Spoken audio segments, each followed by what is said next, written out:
Well, guys, I think some apologies are in order. It was pointed out to me that in my previous video where I listed the top 10 matches, my top 10 favorite matches for the month of July 2016, that I neglected to put in Finn Balor versus Shinsuke Nakamura.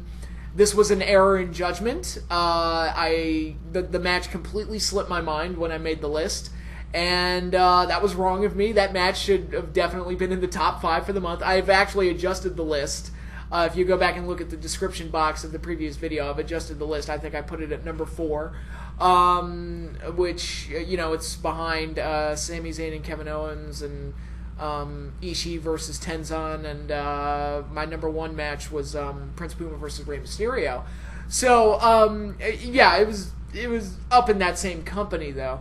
I think the reason it slipped my mind is because typically what I do when I put these lists together, when I watch a show and I'll make maybe a mental note of a match that really impressed me, or all the matches that impressed me from a particular show, and I'll put it down in the Word document, and then at the end of the month I'll take that list and I'll shorten it down to 10 and use that to make the video.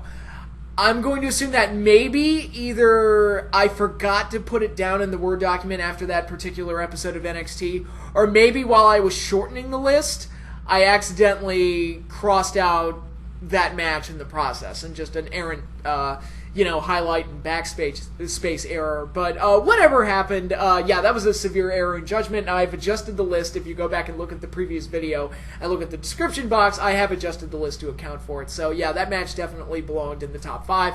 It was a very good match, and slipped my mind. I'm so sorry about that. But that does give you an idea of how many matches, because that particular list had gotten pretty long. I think it was about 22 total, and I had to shave 12 off. Apparently I shaved off one too many completely by accident. But thank you for pointing that out to me, and I'm sorry for the boo-boo. But no, that match absolutely deserved to be on the top 10 list, and that was a mistake on my part. So, moving on to the topic at hand. Before I get into that, a lot of people did seem interested in my idea to do a Raw versus SmackDown counter, so I'll be debuting that in the next video. I'm still trying to figure out how I'm going to do it and how I'm going to present it. It's probably just going to be a quick thing at the beginning of each video, made to the best of my abilities through Windows Live Movie Maker. But, something just quick and nothing too special, but it'll be a fun little thing to do with each week that I do these things. So, so that's that. That'll be an update to the channel moving forward. Also, for SummerSlam, I'm going to do a classic match review, and I'm not going to say specifically what it's going to be yet, but once again, you guys will get to vote on the classic matches. But keyword there is matches. I'll be doing 2 classic match reviews in one video, and both matches will be SummerSlam related, and you'll get to pick the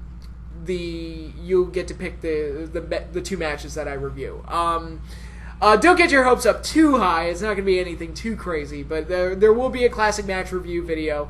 You'll get to pick the matches, and I'll be reviewing 2 matches, so it'll be a lot of fun for both you and I. At least I hope so.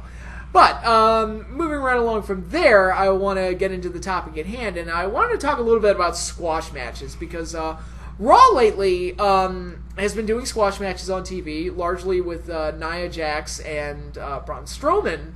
And when they did it the first week, I thought, wow, that's a really good idea. They should bring back squash matches. And then I saw them do it again the next week. And then Braun Strowman got another squash match in week 3, and to me, it kind of defeats the purpose of a squash match if only one person or 2 people consistently get squash matches. It's kind of like when Ryback was doing it. Ryback was the only one getting jobber squash matches. And to me, squash matches are a very valuable tool in wrestling that kind of went the way of the dodo, thanks to the Monday Night Wars and how Eric Bischoff and Vince Russo wrote their shows. That was one of those things that kind of went to the wayside, and it's unfortunate because it is a very valuable tool, and you would lose if you instigated or you instilled more squash matches. You would lose competitive matches on a regular basis, but I think that's a good thing, because competitive matches, they kind of they seem less special after a while, and you want those matches to feel like a big deal. I'm not saying it should be all squash matches, but it would help lighten the load a little bit. And that is one of the benefits of it, is that you can get moves and personalities and character traits and taunts and mannerisms and all sorts of other things over without hurting anybody. It's just you give a dominant win to one of your stars. And it's not just for monsters. And I think fans today, and apparently WWE Creative, given that they've given these matches exclusively to Braun Strowman and Nia Jax, and even Lucha Underground, the guys that were getting squash matches were like Mil Muertes and Cage, and they were great, but again, it shouldn't just be the monsters that get squash matches. It certainly helps with monsters. Monsters typically make the most out of it by just beating the ever-living shit out of a no-name. So it certainly helps, but it shouldn't, like I said, it shouldn't exclusively be for monsters. The point of a squash match is, again, to give a dominant win to a star and to get his traits over and his style over, and or her, get character traits and mannerisms and all those other types of things over. Like the Rockers, back when I was a kid, guys like the Rockers and the Bushwhackers and Jake the Snake Roberts, and like Rick Martel, and like all these different guys, all these different styles, all these different personalities, they would all get squash matches. Again, so you know who the star is, gets moves over, so that when they have a real competitive match, those moves are over, their mannerisms and their taunts are all known to us, and now they're doing it to somebody that matters. That should be the point of a squash match, and it's not always about getting a monster over, although it certainly helps, and there is a benefit to giving monsters those type of matches. I feel like everybody on the Raw roster, everybody that matters, should be getting squash matches. The kind of like... just, again, to kind of get moves over, get personalities over, get character traits over. And that's what promos do, too. You get a lot of character builders through that method as well. So, I hope that, and this is probably just me hoping too much, but I hope that Raw starts giving squash matches to other people besides Braun Strowman. And I was kind of hoping that SmackDown would kind of do that with American Alpha when they brought them in. Show them off as a dominant tag team. They aren't like a monster bruiser tag team like the Club or anything like that. But they are, very talented, very athletically gifted, and they were the hottest tag team coming out of NXT. So show them off as a dominant tag team by giving them some wins against a bunch of no-names. And kind of, establish them. It doesn't always have to be a powerhouse big guy that benefits from that type of stuff. It's like you want to showcase the best attributes of your talents. And I make this comparison a lot, and I hate to shit on them because I don't hate this team necessarily, but they are kind of easy to make fun of. And watch them win the Super Bowl this year just to shut me up. But the Cleveland Browns, you kind of need teams like that. You kind of need participants in athletics that are non-factors, so that you know who the really, really good teams and the good competitors are. Like fucking New England Patriots, I hate them, but if they go up against the Cleveland Browns and they win 45-0, you expect that. But that's how you know, like, oh, the Patriots, yep, that same old Patriots. They're still killing the teams that they're supposed to be killing. And you need that kind of divide in the level of talent, I think. And squash matches are a good way to illustrate that. And you go into the realm of entertainment, like in film and TV shows and all sorts of other things like that. I'll use Star Wars as an example, because Star Wars is just perfect for this. Darth Vader, first thing he does, he comes on screen, looks awesome, then he chokes out a rebel while interrogating him, kills him, and throws him up against a wall. Who's the name of the rebel that he killed? I don't know. Nobody knows. I'm sure it's written down somewhere. I'm sure he has an expanded universe backstory that I've never read. But for most people, we don't know who that guy is. All we know is that he's a no-name on the good guy side, and Vader just choked him out and looked like a monster doing it, and you just establish Vader as a complete badass. Later in the movie, when they introduce Han Solo, and he shoots Greedo first, and yes, he did shoot. He was the only one that shot. In the edition that God intended, Han Solo shot first. But you look at that one, that's a squash match. That's Han Solo just shot the guy and beat him in one shot, and that was it. It's like, you know that Han Solo's sneaky, you know he's resourceful, you know he's a rogue, you know... so again, he benefited from a squash match in a sense, in a completely different way than Vader did. Gave off a completely different image, a completely different character. Han Solo's like, wow, that guy's cool, and he's resourceful, and all this other stuff. Vader is intimidating and a monster, and all this. Obi-Wan Kenobi slices off Ponda Baba's arm in the bar. You know that he's kind of like... even though this movie came later, he's kind of like a Mr. Miyagi type where, yeah, he looks old, but don't mess with him. And if he's forced to, he will come out and fight, and he'll put you in your place. So yeah, squash matches are important to establish characters, establish dominance, and to convey to the audience in ways that speech may not convey, because not everybody is the greatest promo guy. Convey aspects to their personality and their styles that may not come across through speech. And that's what squash matches are supposed to do, and that's why I wish it was more common in modern-day wrestling. Lucha Underground Season 2, one of the disappointments of Season 2, and again, I enjoyed Season 2 a lot, there weren't enough squash matches. To me, that was how Pentagon got over. I mean, he was just a psychopath that broke arms for the sake of his master. And he broke a bunch of no-names' arms, for the most part. And then he slowly, like, the people he started attacking kind of raised in significance as the season progressed. Season 1, that is.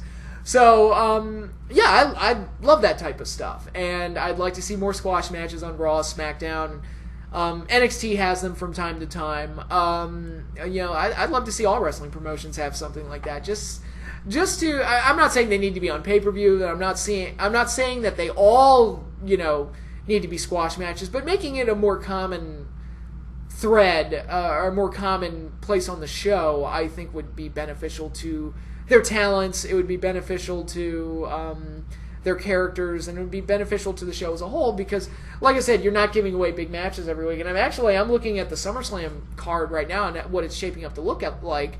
You got Cesaro and Sheamus, who will be having their third match already, and it's like, okay, I'm not even counting the matches that they had prior to, you know, the draft. I'm not even counting that. I'm just talking about in the last few weeks. It's like, all right, they had 2 matches in a row. Cesaro already beat him twice, and now it looks like they're going to have a rematch at SummerSlam. It's like, I already saw it, you know.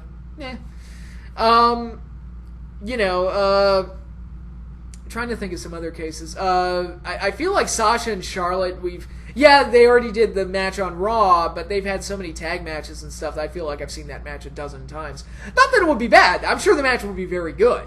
But I'm just saying, it's like, I kind of feel like I've seen it. Maybe if they did squash matches instead, that's a way to kind of make it not appear that I'm seeing those same matches over and over again.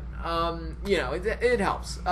Squash matches definitely help. And I know, like, a lot of people would just kind of look at squash matches and kind of watch the show kicking and screaming. It's like, oh my god, these squash matches. But I'll be honest, actually, one of my favorite eras for TNA Impact was actually the FSN era in 2004 when they first got on TV, because it was mostly squash matches. I was like, yeah, this is cool. I kind of like this. It was how Abyss got over. Abyss got over by killing people. Monty Brown got the fuck over by pouncing the fuck out of a bunch of no-name motherfucks. Jeff Jarrett had a bunch of squash matches, which established him as kind of the king of the mountain. Lots of guys had squash matches. It was great. I remember AMW going up against some no-names. Again, it's not, it could be for everybody. It doesn't just have to be for the Abysses and the Monty Browns of the world. It could be for the tag teams, could be for the X Division guys, could be for the women, could be for the world champion, could be for anybody. And I feel like when the same guys have squash matches over and over again, well, then it just becomes an expected part of the show. And again, it just goes into that whole, I've seen this before. And really, back in my day, sounding old, when I would watch Saturday Morning Superstars, I didn't know who was going to be on the show. And it was always like, even if it was mostly squash matches, but, oh, cool, Undertaker's going to kill some fuck this week and put him in a body bag. Oh, cool, the Rockers are going to show off some fancy moves against some no-names this week. oh cool, Jake Roberts is going to DDT the fuck out of Dwayne Gill this week. I would see different people. And that was also one of the benefits of only having an hour, is that I didn't have, guys didn't get overexposed. That's one of the major benefits that SmackDown has over Raw right now. Raw has the much better roster, but so far, I would say, having watched both shows this week, I would probably give the slight edge to SmackDown. Not because SmackDown is necessarily doing more right, but because it's only 2 hours, so it doesn't feel as cumbersome. It feels like that one goes a little bit quicker. Sometimes Raw really, really drags, and it's dragged the last 2 weeks. The first week in the new era, I should say, was flipping great. I don't know what happened after that, but in any case, so I just want to come on here and talk about squash matches, that thing that most internet wrestling fans hate about wrestling, but I feel is a necessity and should be more prevalent and should make a comeback, and shouldn't just be for the big monsters of the world, and it could play a much more prevalent part of the show among all the levels of the roster. But that is all I have for you now. I should have another video up by the end of the week. SummerSlam is approaching, so I'm sure I'll have a lot to talk about. And I think the next TakeOver special is actually the day before SummerSlam, which is very, very cool. I wonder if NXT will overshadow another major WWE pay-per-view. They probably will, if I had to guess. But that's all I got for you guys now. Hope you all are enjoying your week, and I will see you all later.